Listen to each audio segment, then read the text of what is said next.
On the morning of April 24th, 2017, Stephen Bright arrived at the most powerful court in the nation for the fourth time in his career. His client's life was at stake.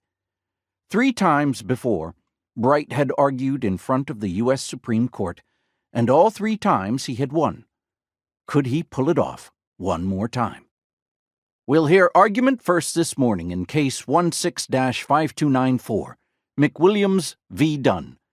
Announced John Roberts, Chief Justice of the U.S. Supreme Court, promptly at 10 a.m. As the presiding justice, he sat in the center of a raised bench, carved from mahogany, with the other 8 justices fanning out in either direction. Constructed in 1935 in classical Corinthian style, the building was designed to be an awe-inspiring testament to equal justice under law, a phrase that is emblazoned above the main entrance.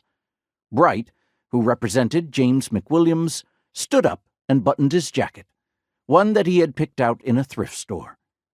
For 35 years, Bright had led the Southern Center for Human Rights, SCHR, a nonprofit based in Atlanta that rendered legal aid to people under death sentence and pursued the reform of incarceration policies. Bright had spent decades trying to fulfill the promise of Gideon v. Wainwright, the landmark 1963 Supreme Court decision that established the right of counsel for poor people. It was a worthy and ambitious vision, but one that had never been fully realized. Bright's work had focused on improving the criminal system of the Deep South, where the politics of mass incarceration had exacerbated the legacy of slavery and Jim Crow, producing a dehumanizing form of unequal justice. America had changed so much since Bright's first Supreme Court argument back in 1988. Then he could work with the remnants of the fabled Warren Court, a series of legal precedents established between 1953 and 1969, when Earl Warren oversaw the court's work.